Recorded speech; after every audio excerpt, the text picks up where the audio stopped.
I met her in a phone booth in North Kansas City on one cold night. I wasn't wearing a coat either. Bill Curnutt needed a ride home in 1965, but a phone call accomplished quite the opposite. Audrey was home alone, one of 4 roommates, and the only one able to answer a pickup line that led not only to a night out, but a future on the road. 52 years of marriage later, the Curnutts find themselves accomplished travelers. They spent nearly 11 years living exclusively out of their motorhome. It was just a beautiful life. Audrey acted as co-pilot navigator, sharp and precise, a valedictorian with a near doctorate's degree, a math teacher as well, with 27 years in the classroom.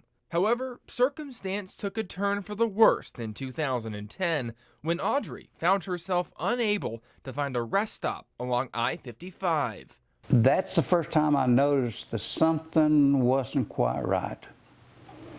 And it's been a downhill spiral since then, very quickly, to take care of her to this point. Her diagnosis? Alzheimer's disease. The right words to say, her time on the road, and the beginning of their relationship, all now fogged in the rearview mirror. See, right as this Alzheimer's, is coming deeper and deeper for me, more I forget. It's not fun. Difficult. Yeah, and so there's an awful lot of stuff I don't remember. You know, the progression is typically gradual. It's insidious. That means it shows up sneakily and it's hard to tell that it's really happening. And that's very common. Dr. Curtis Schreiber is a neurologist at the Missouri Memory Center in Bolivar. And while all of us deal with memory loss the older we get, not all examples are equal. Doctors refer to cognitive impairment as dementia, a beast with many names. Nearly 75% of dementia cases are classified as Alzheimer's, and patient numbers skyrocket the older you get. Which turns do I make? How do I get from point A to point B? I've been there a million times. You know, why is 1,000,001 the hard time to get there? You know, are we getting our bills out? Are we using our words properly? Can we calculate a tip? Do we know what money to give the cashier when they are presenting a bill? You know, all those small things are things we take for granted every day. And when they change, they are not normal. And it's that pattern of progression that should be the red flag waving, saying a problem is there, it's brewing, it's developing. You can kind of think of the brain like a city with roads and nerves acting as an information highway. Alzheimer's happens when doctors say proteins build up, causing plaques and tangles. If we want to go back to a road analogy, that's a lot like the situation here, where construction is completely blocking off this bridge. If there also happened to be a traffic accident over here, you can imagine the headache that would cause for drivers. If this happens enough on a widespread basis, you would experience complete gridlock around the city with no room to escape. They find themselves trapped in their own mind, and they kind of get locked into a loop where they're just sort of repeating the same thing over and over again. They're living the same memory over and over again, or they're in the same moment over and over again. Since our first conversation in June, a lot has changed for the Curnutt family. Not only has this RV been put up for sale, it's been sold. They no longer attend church, nor does the couple of more than 5 decades live under the same roof. Matter of fact is Bill can no longer care for his wife 24/7. The progress of Alzheimer's marches on in a cycle Audrey is unable to break. Okay, call her now. Fluffy, come here. Come here, girl. Come here, Fluffy. Come here. Ah, there you are. As hard as it is for Bill Curnutt to take a cell phone video of his ailing wife, it beats the pain of having the camera turned on himself. You just learn to adapt, is the best way of saying it. And they're beautiful.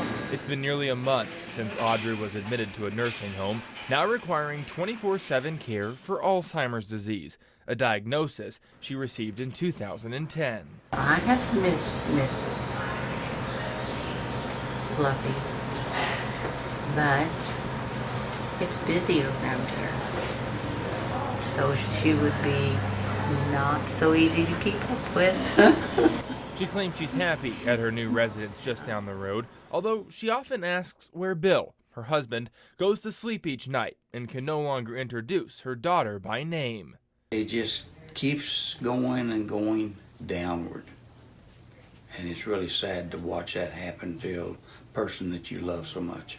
It's a slow progressing disease. So somebody gets diagnosed with it in the early stages. It can take 8 to 15 years really before it can become kind of terminal.